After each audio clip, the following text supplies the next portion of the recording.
this is going to be a let's play of The Dark Eye 5th edition, and which is already on Kickstarter for its new English edition too, but it's the 5th edition in German. And first of all, the two of us are German, he's not, we're going to get to that. Why are you looking like that, Max? He's a grim Brit. Yeah. So we're playing with the German edition because we don't have the English one yet. So we might get some things mixed up, and I'm sorry for that, but we're trying to do our best. So as for who we are, I'm Mháire Stritter, and I've been playing The Dark Eye practically consistently since I was 12. And I've also written a few books for it, and I've translated the Dark Eye computer game Blackguards too, from German to English. And that one used all the old English translations, so I hope I won't mix those up because they're different from the one that's going to be used for the 5th edition. So before I'm going to say a little bit more about the Dark Eye and its history, let's introduce our players. I'm going to be the game master. This is Julia. Hi, Julia. Hello. You're German, but you also do a lot of translating because you've studied English. And what did you write your final thesis about? About fantasy literature. Yes, perfect. And this is Max, who's a Brit, as you probably already noticed. And I don't know what you mean. Yes, okay. Have you ever played The Dark Eye before? No, I've never played The Dark Eye before, nor even heard of it, really. I have played some Pathfinder and some D&D. Okay. But no DSA. As it's called as in German. As I would say. Das Schwarze Auge. Yeah. So you're going to be our guinea pig, and we're going to teach you a lot about what's different with the Dark Eye compared to other D20 games, because we're using D20s, but differently. You know, we still roll them, but the system is different. Good. And Julia, you did play a little bit of the Dark Eye. Yeah, a few years ago, but it was an older edition, so I'm quite curious how the rules have changed now. Yes.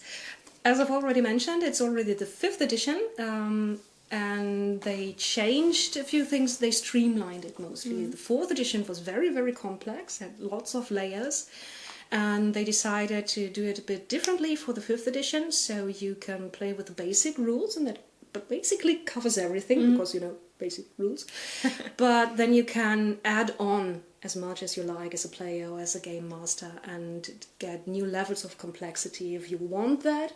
So basically the difference is if you want to go for a hunt, you can just roll once if you use the basic rules, and then you know whether you've got some food for your group or not. And if you use other layers of complexity, you maybe you might have to do more rolls and find out exactly where you're hunting, and if you manage to find an animal, and then you have to hunt it down and things like that. Okay, we're going to play with the basic rules. We're not going to play with the focus rules. Yeah, and The Dark Eye covers a lot of kind of genres. It's a fantasy role-playing game, but you can play it as high fantasy, you can go into dungeons, but mostly, and it's also the way that we play, it's very much also about social interaction. And one thing a lot of people compare it to now, it's older than Game of Thrones, but a lot of people compare it to Game of Thrones because there's also a lot of courtly intrigue and things like that. And yes, it's older than Game of Thrones, exactly 31 years old now. It's from 1984, and over the time there has been a lot of changes and additions, but also it's got a living history. So every year that passes in real time, there's at least 1 year, and sometimes there were 2 years that passed in game time. So we have a lot of history that has been covered in adventures and other books. So there's a lot of depth to the history and to the world of the Dark Eye. And we're going to play on the main continent, on Aventuria, which is the base game continent. There are a few more, but they're more exotic. And we're going to play in a very medieval setting, which is called the Middle Realm. And that's very much, you know, chivalry, high medieval age. And the fun thing about it is that a lot of people have written books for the Dark Eye who actually have studied medieval studies and things like that. So there's a lot of real influences to it. And part of the backstory for the Dark Eye is that during the last decades there have been a lot of changes on this continent of Aventuria, because there's been a rise of a demigod called Borbarat, who promised that every human who followed his teachings would become a mage, because magic was real in Aventuria. Of course, it's a fantasy setting, but there's not a lot of people who can do magic, and there's a lot of rules for them if they want to be accepted in society. So magic is powerful, but for many people it's also very mysterious, and a lot of people don't know about it, and if they see a mage or if they see an elf or something, there's like, ooh, strange creature, or they're afraid of them. Which is fun, because Julia is going to play in half-elf mage.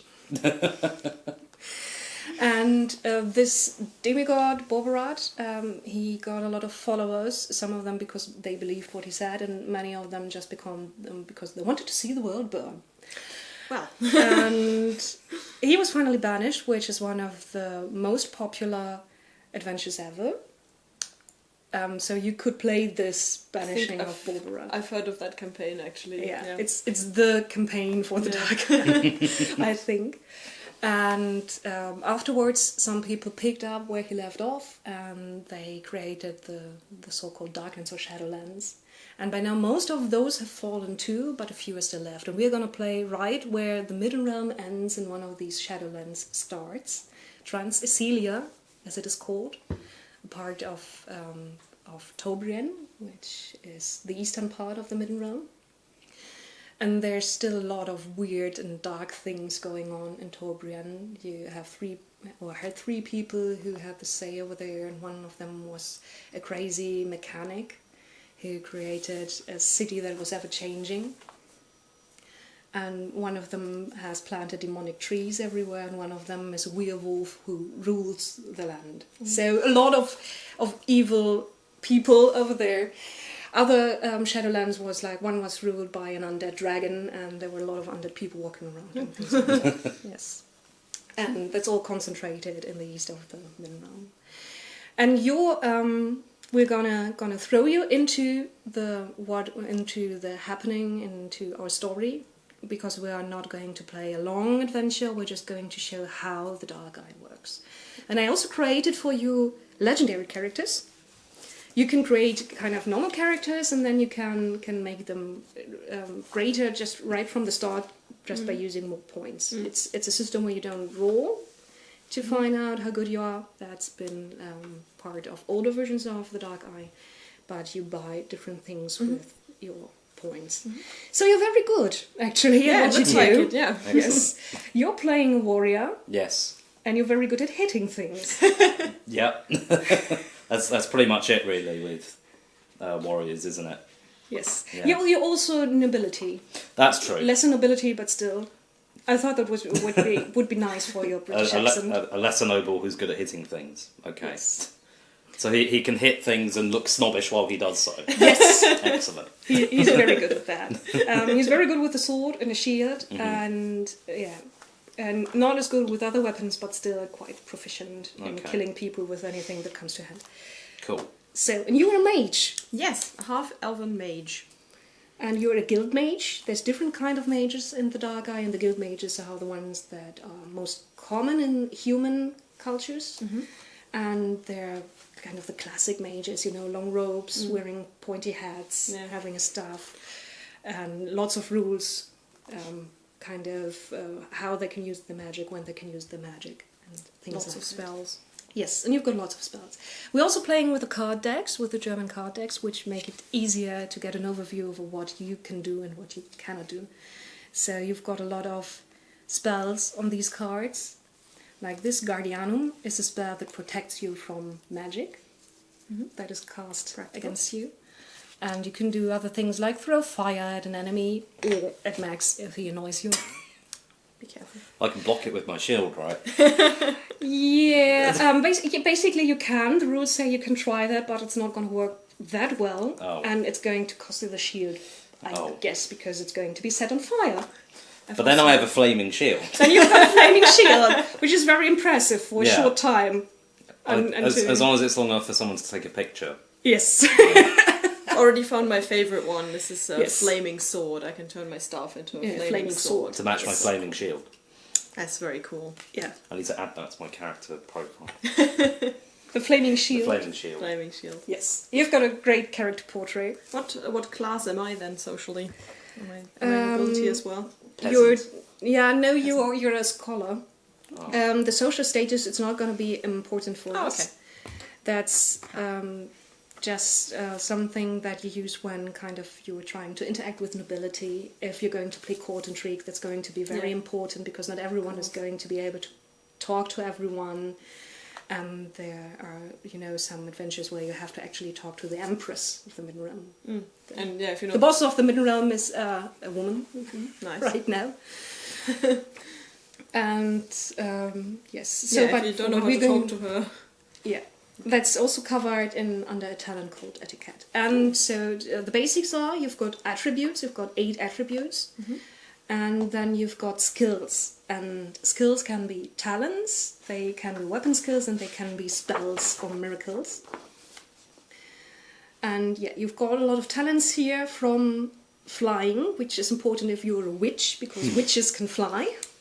That's another kind of mage. Do they need a broomstick? They need a broomstick or something similar, yes. An enchanted broomstick. It's like your major staff, just able to sweep. Would a mop do? Would a mop do? Probably, yes. Yeah. I guess so. Cool. You can also use a magic mop. Or there have been people making jokes about using the spell on chairs or something. Yeah. Oh, that makes sense. I think a mop's funnier. And yeah. So yeah, I've got a couple of spells and Yes. skills in here. So Yeah, things like climbing or riding, but also things like pickpocketing. pickpocketing. Yes. Oh, I like this one. Basically, binge Binging, drinking. yes. Binge Drinking alcohol is Quaffing. a skill, is a Quaffing. talent. Quaffing, yes, Quaffing. is a talent in the Dark Eye. Willpower. It's very important. Oh, that's good. Human. Yeah, knowing how people work, yeah, basically. Human knowledge. You can roll on that if you want to know if someone is lying or if someone has a hidden motive. Yeah. So as you can see, the talents have been shrunk down since the 4th edition, but it's still a lot. Yeah. It's still a lot that's covered in It's quite there. varied, yeah. Yes, you can brew your own beer, for instance. Nice. Yeah, I'm quite So I have magical skill besides my actual magical powers. Yes, you've got knowledge skills. So you know about magic on magical theory, Just the knowledge, yeah. and you know about how the worlds work because you've got Spheres. the world Aventuria Zone, and that's just part of a lot of magical and supernatural spheres that are interacting, and you know how they work or how they're supposed to work. So you know where demons come from and where a divine power comes from. I know nothing about board games. You know nothing about board games. Yes, board games is also a It's a skill. talent. Neither do I.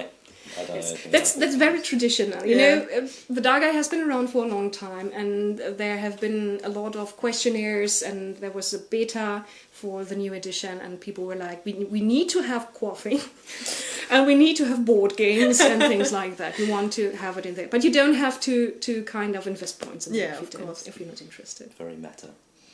Yes.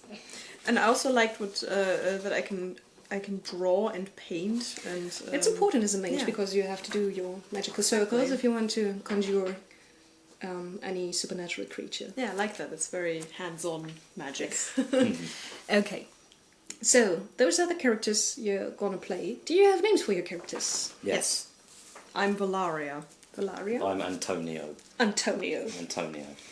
Antonio, the noble warrior. Antonio, Noble warrior. Antonio the noble warrior. There we go. That's the Flaming- title. with the flaming With shield. the flaming shield.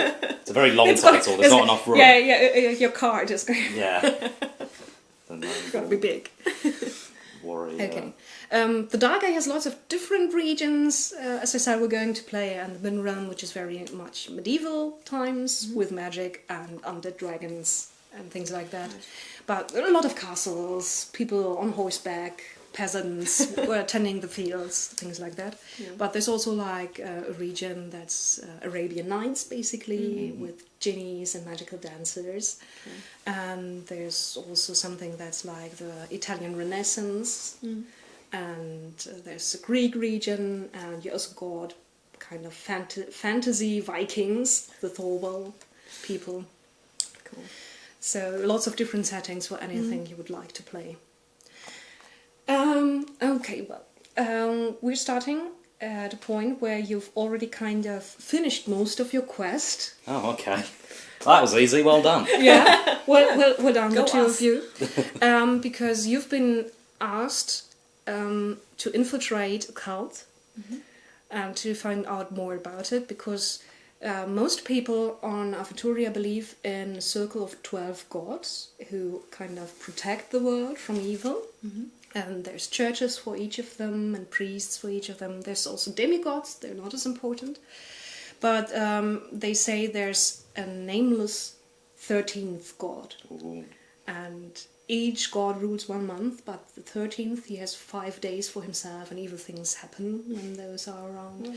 And he's the one who's trying to destroy the world since basically almost the beginning of time. There has been a great falling out of gods somewhere in the far past, and he lost his name and he was chained to a rift in the stars that he opened to let the demons in. And they say he's still chained there, but he's got a lot of people working for him, hidden in the shadows. And you've tried to flush out a cult of him in the Midden Realm, and right now you're following one of the people that you have identified as belonging to this cult, and this guy basically ran away, and you're following him.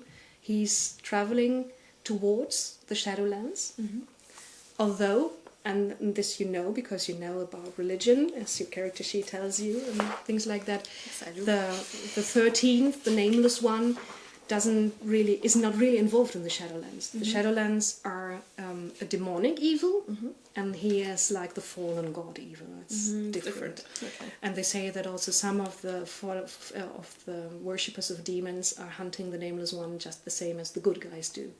So Yeah. he's the enemy of the enemy too, was but gonna that doesn't say- make the demon worshippers your friends. Yeah. So the nameless one really has it in for him, because everyone's just sort of trying to Yeah, destroy him. no one likes the nameless No one. one likes the nameless one. No. But those that actually worship him, because he promises that he's going to remake the world. But it's all the cults are very, very dark and very strange. You always have to cut off a part of your limbs to become one of his priests. So everyone who's lost a hand or something is Dodgy, yeah. Ooh. Don't want to be messing with those. It was a farming accident, I swear. And you're following this person, who's called Ulrich, and this is kind of everyone's called Ulrich in the Dark Eye. That's the most common name. It's like having Smith as a surname. Yeah. Or John. Ulrich. John Smith.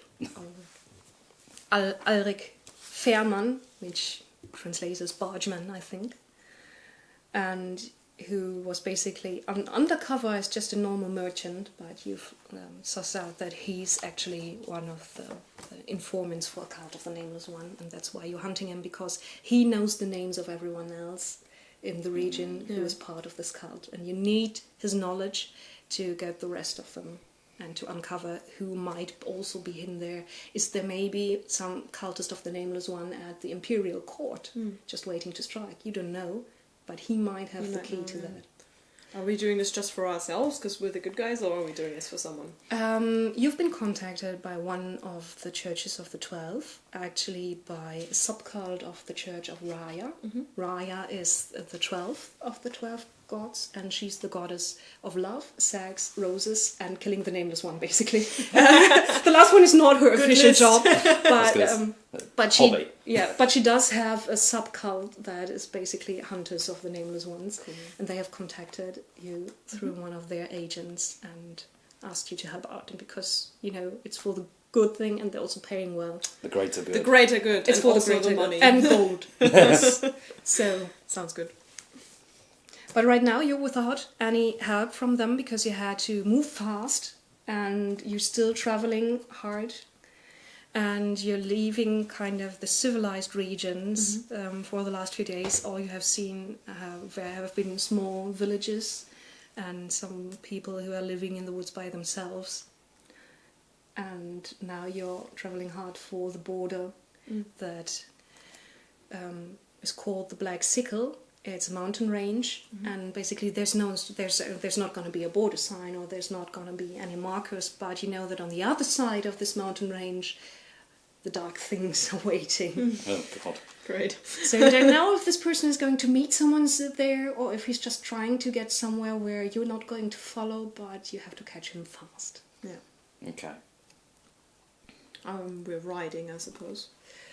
You are riding, you got horses, but it's gonna be a tough travel through the mountains because a lot of the paths are not meant for horses, so they're more like for goats. Oh. And for people on foot. Where can I buy a riding goat? Actually, you probably would have to go to a dwarf fortress for that. I suppose. I suppose there's no dwarves around here. There's a lot of dwarves in the Midden, but not in the Blixical anymore. Oh, okay. Yes. There have been dwarven underground cities that have vanished because of the Shadowlands, and all the dwarves moved out or killed. So. Oh dear. Oh dear. So no riding goats then. No riding goats. just your horses, and at some point you're probably going to have to leave them behind and push on foot. So we're nearing those mountains. Or... At this point, you're following a path that is still fit for riding, and that is slowly leaving behind the wooden bits, and you're getting into the parts where there's less trees, most of them and a lot more of really, really dry mountain range. And sometimes there's a strange smell on the wind. You don't know whether that's the natural smell of the land, or that's already something that's drifting in from the Shadowlands. The weather is hot. It's in summer, and although some of the days it's overcast, it's a very, very, very heavy weather. It's like when you move, you sweat. Oh. Yes. It's not nice and heavy armour. Yeah. Fortunately, you've got a perk that makes it easier for you to wear armor, so that's good. you can walk and ride in your chainmail armor without getting any subtraction from your fighting skills or things like that. Usually, if you're wearing armor, it's going to cost you a few points. Right, but I'm pretty good with armor. You're very good with armor, actually. Excellent. So. But you come to a point where this path meets another path, and there's kind of a very, very small, very dry crossways. And basically, this is the point where you have to decide if you are going to follow the one that leads further on into the mountains and to the Shadowlands, or maybe the guy you're following has taken one of the other paths and is just trying to lose you somewhere here. Okay. Hang on, I think I can read tracks, I believe. You can read tracks. I'm actually, for a mage, as I was very told mage. earlier, I'm a very practical mage, and I can actually survive outside of buildings. Yes. You're part of the Grey Guild. There's 3 mages guilds. The white ones are like, magic is dangerous and we have to do our best to control it. And the black ones are like, oh, all the rules. And the grey mages are about... I'm sorry. I just thought... I dropped the F-bomb. Screw the rules. Screw the rules. Screw the rules. We have magic.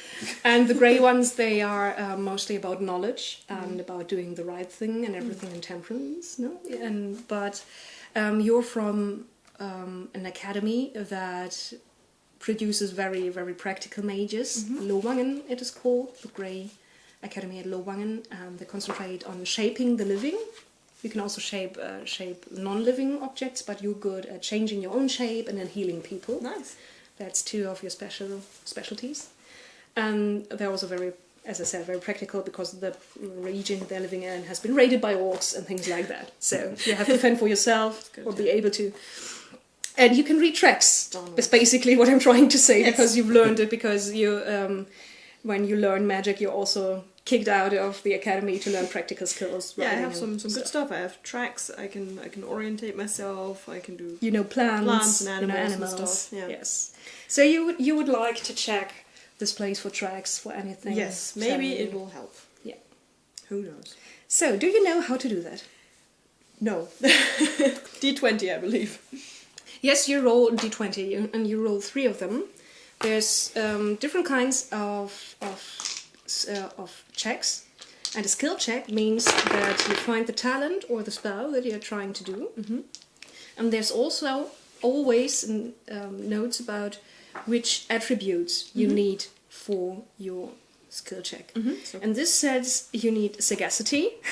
no, I'm going to do tracks. Oh, tracks. Yeah, this was orientation, sorry. So you need courage, intuition, and agility. And then you don't roll on the number you have in the talent, which is 6, but you roll on the 3 numbers that are part of your attribute. All right. And you have to roll low. And it's not D&D. Rolling low is good. Rolling a 20 is bad. Yeah. Oh. And the worst thing ever you can do is, like when you do a talent skill check, is roll 3 20s. Yeah. What the number at the talent means, if you roll, for instance, you start with courage. And you roll a die for courage, a d20, and you have to, because you've got 15 in courage, you have to roll a 15 or less. But if you roll a 17, you can use up 2 points of your talent points to kind of add them to your attribute. All right. So we're going to see how this works. Please roll on this very, very nice fake leather-bound limited edition.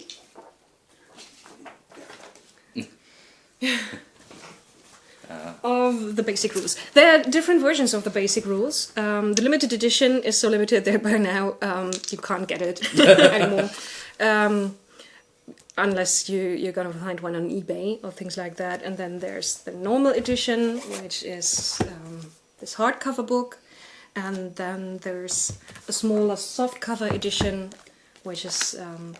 the idea behind that is if you want more than one book for your group, you can get these because they cost less. So this, I like this idea a lot. A lot of role-playing games have started doing it like this in Germany too now, because the cheaper the book, the more I'm going to buy. So you have to roll on courage, and you have to roll on intuition, and you have to roll on agility. So that's a 15 or less, a 16 or less, and a 14 or less. Let's start with courage. Okay, courage, here I go. And that's a 1. Oh. That's the that's symbol an of the dark eye. eye. And that's the best you can roll, it's a 1. Nice. That's a very, very good start. If you get a second one, this is going to be a very good roll. Okay, so now I'm going to roll for... Do I have to confirm, or do I just roll for intuition No, now? you roll for intuition. Confirming is just for fight situations. 8. And that's an 8, so intuition 16 in intuition, I believe. is fine. So cool. And what was the other Now, one? now you have agility, which It's is the marked as GE, Yeah. Gewandtheit in German. 18. Ooh. Oh. But you've got 6 in your talent. So you had to roll a 12 or less, and if you add all the 6 talent points to it... Oh, okay. Oh, it's the 6 from Right. from my talent of tracking. Yes. So The do I need talent these... for reading Yeah. tracks, that's here, there's a 6. Yeah. And that basically says you now can add your 6 points, and that means that the 18 or less is also a success. So do I need these talent points for anything else, or is that literally just what I do with them? No, if you've got some of them left over, they're going to decide how well you did. This is a roll where you have no points left over that basically says, yes, you were able to find something. But for every 3 points that you have left, because these points are used up when you use them for adding up. So if you had rolled, for instance, a 17 at courage, you would have used 2 points, and you couldn't have used these 2 points anymore for the rest of this 1 3-die check. So if you, for every 3 points you have left of it after a check, you get 1 quality step. And that means that you find get some more information in this case, or if it's like a crafting check, then what you do gets better. Yeah. And things like that. Okay, but now So this I've basically means just saved myself. that you spend a few minutes checking the path to the right, to the left, and the path ahead, and you realize that to the left, yes, to the left, and to the right, Both directions. no one's been there on foot or in a horse in the last few days. Goats have been here and other wild animals. Get one. Let's get a goat. But you find some tracks of a horse that are leading on towards the Shadowlands. So you're not quite sure if it was just one or if there's another person traveling with this one, but there are some signs like disturbed earth and signs where a horse with shot hooves has disturbed the earth and kicked away a few rocks and things like that. Well,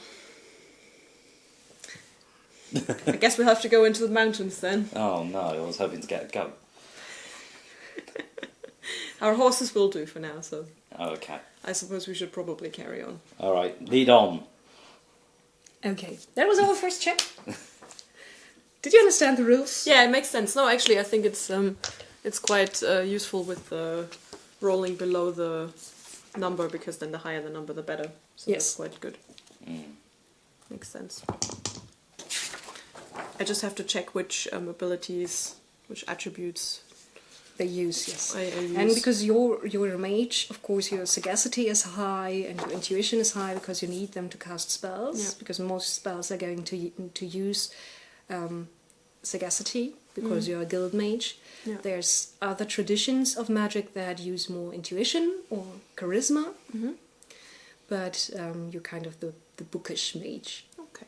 Yeah. So sagacity it is. Explains the... And you're bad at constitution and at strength. Yeah, I'm not very strong. No. See, I'm good at those things. Yes. This is why we're a team. Nicely balanced. You the can two take of a us. lot of damage before gonna keel over and die. Excellent. And Buy me time to make a flaming sword.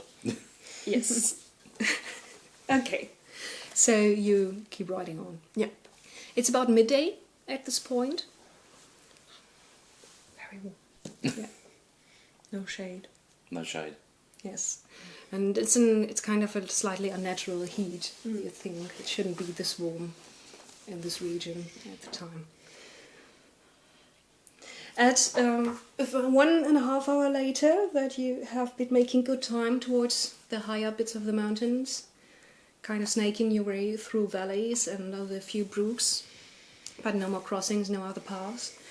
You hear a commotion up ahead. You can't yet see what's happening, but it's kind of a smaller valley that branches off, and where the path is leading, probably to some higher paths or things like that.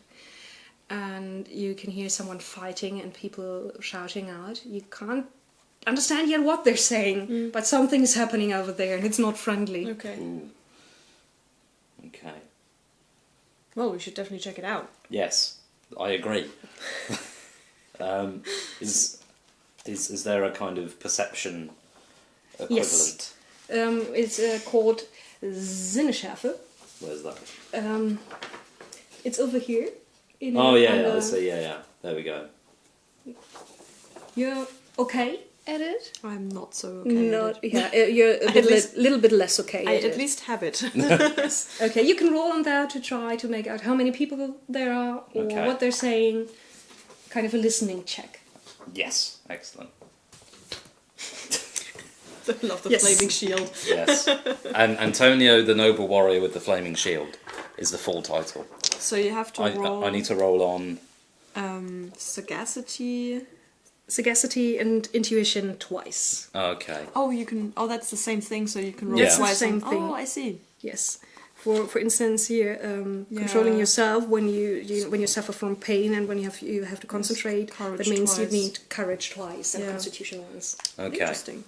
So I don't think my chances are as good as the last skill check, but we'll see. Yes. You start off with sagacity, Sagacity, whatever that means. and that's a 17. That's a 17. That's not Yeah, good. you need all 5 points. I think you had 5. I have 5, yeah. Yeah, you need all 5 points to pass To your pass that. sagacity check, and then Okay. you have to do 2 intuition checks. Okay. 1.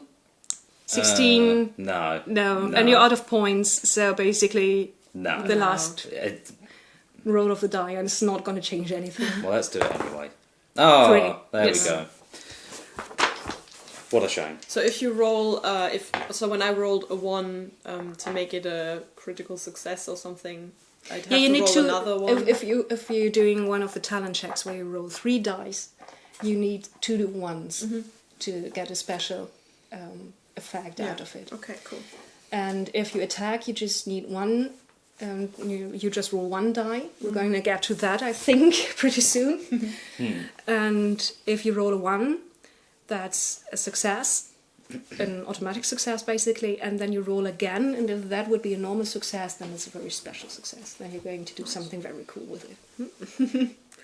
Okay, well, So no, I can't. you strain your ears, but you can't tell who's calling and what they're saying or what actually is happening. You think that you hear someone fighting, you hear steel on steel Okay. and some clashing, but that's it. I don't think we should wait to see. I'm just gonna grab my staff from wherever it is and charge on and see what's On your going horse. On yes. On your Yes. horse. You On charge. my horse. You charge on. Maybe you should. Usually, I would say if you're going to charge into a fight on your horse, that's going to be another skill check on riding. But just let's skip that because we've shown Like, skill checks. apparently I Now. can't ride. You know. Yes. If you don't have any number in that talent, it doesn't mean that you can't ride at all. It doesn't mean that you're Doesn't going to mean try to mount the horse And you just the fall wrong off way or constantly. things like Yeah. that. It just means that if you're doing something tricky on a horse, Yeah. it's going to be hard. You can still I could do it. do a check, but you don't have any points to add if you Yeah, miss I one see of, what the, you mean, yeah. of the checks, right? I can do it. You can do it. Yeah, I've got 4 points, Yes, and I think but that's you're not at all specialized in fighting from horseback. in mounted combat. Yes, you don't have it. No. Oh, All right. Oh wait, but But you charge around, basically Yeah. around I'm the just corner. riding quickly. I don't, About around a few outcroppings of rock, and then you see that yes, there's a fight taking place, and you see the person that you've been following, Alec, and he's being forced down on his knees, and someone else who's probably been his companion or his ranger or guide, whatever, is lying bleeding on the ground, and there's 2 people forcing Alric to his knees, and one person standing in front of him. And obviously the winners of this fight. And you know a little bit more than he does about the gods and the churches and the cults, and you immediately recognize the woman standing in front of Irek as being a priestess of Prios. Mm-hmm. Prios is the first of the 12 gods. He's said to be the ruler of the 12 gods, and he's the sun god, and he's against magic most of the time, and he is very much against anyone doing mischief and against demonic problems and things like that. And he's also the god of the rulers. So you know a little bit about it because you're nobility. okay, That's your god, basically, right. who's chosen you to be born as a Right. noble. Oh, excellent. I like these guys. Yeah. I have a good feeling about them.